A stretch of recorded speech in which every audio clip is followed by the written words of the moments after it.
Listen, you know that I became financially free at a really young age. I've made multiple videos on exactly how I did it. But today, for the first time ever, I'm gonna actually share the 3 psychological shifts that I made in my mindset that are the real responsibility for why I've been able to create all this wealth. If you have all the how-tos and you don't have the right psychology, it may not work. So today's video is to finish giving you the rest of the equation. 'Cause we're gonna be legends. What we're doing here ain't just scary. It's about to be legendary. There's a lot of people that want to know how I achieved my financial freedom at the age of 26. And the reality is I've made so many videos for you documenting my systems and my how-tos and how it all happened. Today's video is going to be different. Today I want to give you the real reason. You know, we always want to know how something worked and give me the steps and give me the sequence. Today I want to give you 3 different things. I want to share with you 3 things that you may not expect that are the real reason for the success that I've had in my life and that I've been able to sustain and level up. And Carl, if I could go back in time and had a time machine, these are the 3 things I would share with myself to say, this is what you need. This is your formula for being successful. So I want to break it down and help you understand what it's going to look like and what it's going to take for you to have the level of success that you want in your life. This might surprise you. The first thing that you need is pain. What? Yes, I'm going to break your legs. No, I'm not talking about pain. It could be better summarized with this word, suffering. The reality is most of us respond to pain versus motivation. So there's a lot of people that are like, oh, Kris, I want to make money so I can help my parents. I want to make money so that I can take this trip. I want to make this so I can have this car. You know, I want this lifestyle. I want freedom. You know what? In life, we do not get what we want. We get what we need. And the reality is we will always feed our pain. We will not always get what we dream. And so if you take a look at the difference here between pain and motivation, in my personal life, if I didn't have that moment with my wife where first my dreams got dashed to pieces when I got told I was too dumb to become a doctor. Like, I just finished taking this organic chemistry class for the 2nd time and I got a worse grade. I got a C-. The first time I took it, I got a C. Like, that was really disheartening, but it wasn't until I actually sat down with the administrator of the program that just said, Kris, please, please, please let me talk you out of this. Your brain does not think in science-ese. It's going to be 10 years of science for you to be who you want to be, and you're going to hate it. And you know what? They won that day. They convinced me to drop out, and I did. And that wasn't really what was the real pain point. That made me scared for my future. That made me nervous and question a lot of things. But it wasn't until a couple of days later, I was coming home from work and I met my brand new wife. I was married young. I was fortunate to find her like the 3rd day of college. And after we'd only been married for a few months, I remember coming home and it had been a hard, difficult day, but apparently a much harder day for her. You know, when I put my hand on the doorknob, I energetically just felt like something feels weird, something feels bad. It's like there's this dark, ominous energy. And when I came in to the hallway, my wife was standing under the only can light. And I remember she was not just actively crying, but her cheeks had been stained with tears. And I thought someone had died. And I felt I had just had a crappy day, but she had a crappier day. And I said, what's wrong? And then she proceeded to tell me something that I didn't think would have triggered this level of pain. She said, tuition is due in 3 weeks and we can't pay it. And I thought, probably gonna have to go into debt, which was the worst thing in the world to my wife. But that's not why she was crying. She said, Kris, we have rent due in 5 days and we already spent our paycheck. And I could start feeling the fear coming up, but I didn't know if that necessarily explained the tears. When I saw that my wife was crying because she then proceeded to tell me that she didn't have money to pay for the groceries and she came home empty-handed. She had never bounced a check before. I realized my wife was crying because I had failed to provide the most basic need that I had promised to provide.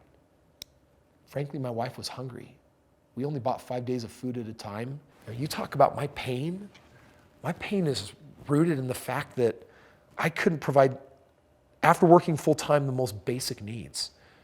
That right there fueled me. I swore that day. I swore in my anger, my frustration, my sadness, my smallness. I swore, I will do whatever it takes to never have to feel this way again.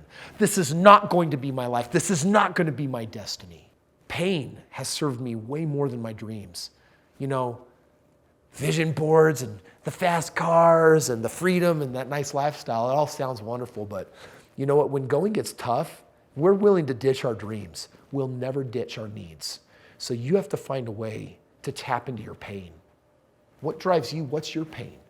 If you don't have a why, what's motivating you, and if it's not linked to pain, I give you a very, very small chance of success. The second thing that I had that to determine my success was right here. Number 2, I had the discipline to do this really weird thing called stick with it.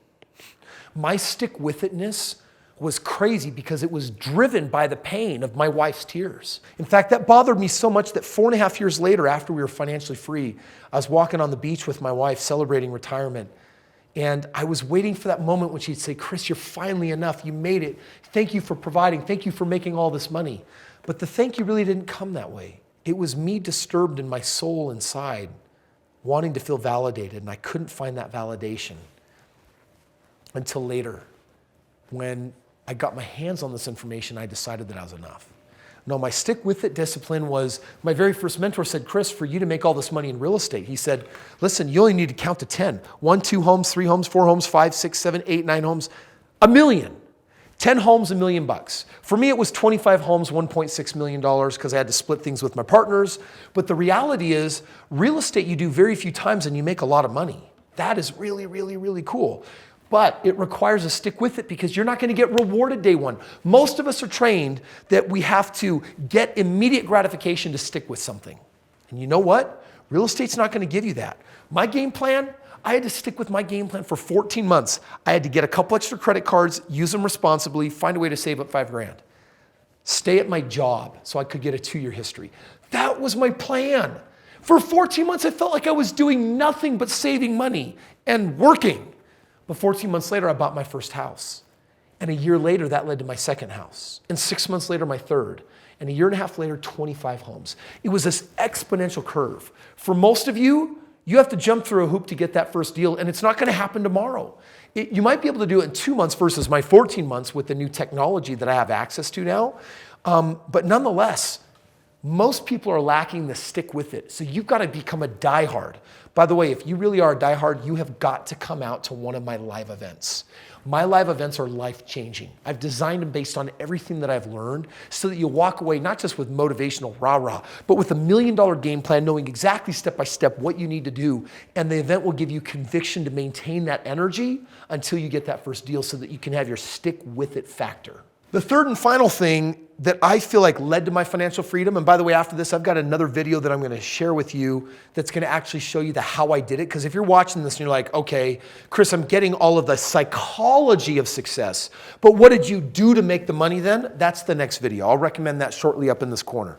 What I want you to know is that the third thing I had to do to affect my psychology, and this one is going to be weird, but you have to magnify, like a magnifying glass, magnify what works. Which means there's 1,000 things that look like they can bring you success and only a dozen of them work. When you find something that works, you have to find a way to stick with it so that you can keep playing the game. You know, when I found something that worked in the game of real estate, I bought this house and I'm like, okay, it took me 14 months to get here. How long will it take to do again? And the bank said, wait 12 months. Once it seasons, you can pull some money out. So I dutifully kept on my game plan. I waited 12 months, went to the bank, pulled out an $18,000 line of credit, used it as a down payment to buy my next house. But then after that, I did my next one 6 months later, and then it got faster and got faster, faster, faster, and then it just started popping. I had to stick with it, but then guess what? I didn't deviate from the plan. By the way, if you don't have a plan, then you need to find a way to get your hands on a copy of this book. Now, this book I actually give away to people for free. It's called Straight Path to Real Estate Wealth. This book has created millionaires. It is the best, this is going to sound arrogant, but this is the best real estate book I've ever read, and I've read them all. And I wrote this as a how-to manual to make your first and next $1 million. And so I wrote it with you in mind. I wrote it over a decade ago. I just updated it. This book has created financial freedom for a lot of people. There's a link below in the description. Get yourself a copy of the book for free. More importantly, if you don't know how I actually made my wealth, there's a video popping up over here in just a second. That video is actually going to show you exactly how I retired by the age of 26. With my financial freedom, I went back to work, but not as an employee. I started my own companies and I started changing lives and helping more people and doing the things that brought about fulfillment. Because achievement without fulfillment is one of the great failures. So yes, I'm going to show you how to make money in this next video. But then you have to learn how to live in a manner that will produce the fulfillment that you're really looking for. Listen, I want to thank you for watching today's video. You've got to find your pain. You got to find the discipline, and then you got to magnify what works. If you don't have a game plan, get a copy of my book. Join me at one of my events. You'll develop the stick-with-itness and attitude that's going to change everything for you. And other than that, check out this next video. This video will actually walk you through exactly what I did to make my first millions of dollars. I hope you enjoy it. I thank you for being a subscriber to the channel. If you do me this small little favor, can you do me a favor and actually hit that little thumbs up thing right there? It shows YouTube that you like my video, and then they promote what they see people liking. So if you do that, it'll help me reach more people, which is one of my goals in life. 10 million subscribers, helping hundreds of millions of people figure out how to maintain and manage their own financial destiny. Take care. I'll see you on that video.